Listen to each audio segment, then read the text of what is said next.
Hello दोस्तों, स्वागत है आपका अपने चैनल बिंदास सीटेट में। हम लोग यहाँ सीटेट की तैयारी कर रहे हैं और ये वीडियो बेनिफिशियल है सीटेट की तैयारी करने वाले लोगों के लिए, क्योंकि सीटेट के पेपर 1 में ईवीएस से 30 सवाल सीधे पूछ लिए जाते हैं जो कि कक्षा 3, 4, 5 की एनसीईआरटी के होते हैं। और हम लोग एनसीईआरटी के बुक का अध्ययन नहीं करते हैं, सीधे नोट्स पढ़ लेते हैं। तो बेहतर है कि हम एनसीईआरटी बुक का अध्ययन करें, क्योंकि सवाल सीधे यहीं से पूछ लिए जाते हैं और इनका जो क्वेश्चन का लेवल होता है, जो स्टैंडर्ड होता है, वो हाई स्कूल लेवल का होता है। भले ही टॉपिक आपको लगता हो कि ये बहुत इजी है, मैं आसान सी पढ़ लूँगा, तो नहीं, यहाँ टॉपिक भले ही ये होता है चैप्टर वाइज, लेकिन उसके सवाल का जो स्टैंडर्ड होता है वो हाई लेवल का होता है। ये सीटेट के इन्फॉर्मेशन बुलेटिन में भी लिखा हुआ, आप चाहें तो जाकर पढ़ सकते हैं। तो कक्षा 3, 4, 5 की एनसीईआरटी से सवाल सीधे पूछ लिए जाते हैं। ये कक्षा 3 की एनसीईआरटी की कंप्लीट प्लेलिस्ट कंप्लीट होने वाली है। बस एक वीडियो और बचा है, एक चैप्टर और बचा है, एक वीडियो और बचा है ना। इसके बाद हम लोग चलेंगे कक्षा 4 की तरफ और उसके तुरंत ही बाद हम लोग कक्षा 5 की ओर रुख करेंगे। तो यदि आप लोगों ने सब्सक्राइब नहीं किया तो सब्सक्राइब करें। आइए अब शुरू करते हैं आज का चैप्टर नंबर 23, जिसका नाम है कपड़ा सजा कैसे। साजिदा की आपा ने उसे एक बहुत सुंदर दुपट्टा दिया। दुपट्टे के ऊपर सुंदर कढ़ाई थी और शीशे भी लगे हुए थे। रात को खाना खाने के बाद साजिदा दुपट्टा अलग अलग तरह से ओढ़ कर खेलने लगी। खेलते खेलते थक गई तो वह दुपट्टा ओढ़े ही सो गई। सपने में वह सोचने लगी, इतना सुंदर दुपट्टा। ये देखिए, ये साजिदा है जो सोई भी है सुंदर दुपट्टा के साथ। साजिदा का दुपट्टा कैसे बना होगा। तुम भी एक दुपट्टा या कोई थोड़ा लंबा बिना सिला कपड़ा लो, उसे अलग अलग तरह से पहन कर देखो कितनी तरह से पहन पाए। एक सवाल यह है जो कि आपको बच्चे से पूछना है, क्या किसी ने उसे लुंगी बनाकर या साफा बनाकर पहना, दुपट्टे को और कैसे कैसे पहना। तो ये सब सवाल में बच्चे आपको जवाब देंगे कि हाँ, मैं खुला कपड़ा है तो इसका पगड़ी बनाया जा सकता है, इसे लुंगी बनाया जा सकता है, इसे शॉल के रूप में पहना जा सकता है। तो इससे आप ये समझें कि बच्चा का जो थिंकिंग होता है वो कितना डाइवर्जेंट होता है ना, वो कितने तरीके से सोच सकता है। अपने घर में कोई 6 कपड़े देखो, तुमने कपड़ों में क्या क्या अंतर पाया, जैसे छूने में, रंग में, डिज़ाइन में। तो बच्चे बताएंगे आपको कि इसका रंग ये है, इसका कपड़े की क्वालिटी ये है ना, इसका डिज़ाइन ये है। किसी मोटे कपड़े या बोरी को ध्यान से देखो, क्या तुम्हें खड़े और लेटे धागे दिखाई दिए। किसी भी कपड़े को नज़दीक से देखोगे तो तुम्हें ऐसी ही बनावट दिखाई देगी।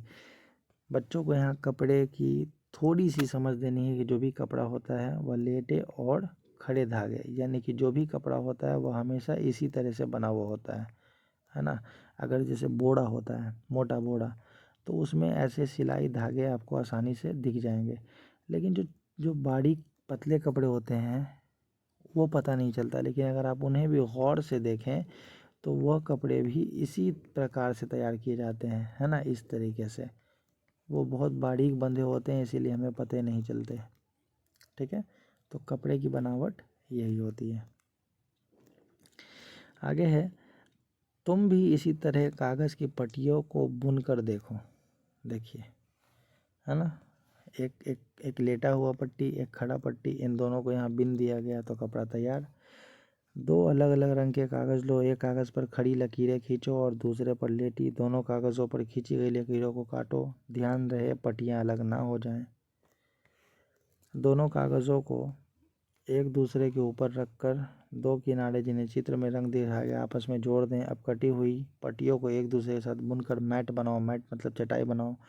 इसके किनारे पर एक कागज़ का बॉर्डर या टेप चिपका दो जिससे वह खुले नहीं, है ना। कपड़े पर छपाई। अब देखिए, यहाँ पर छपाई के बारे में पूछा जा रहा है कि कपड़े पर छपाई जो होती है वह कैसे होती है।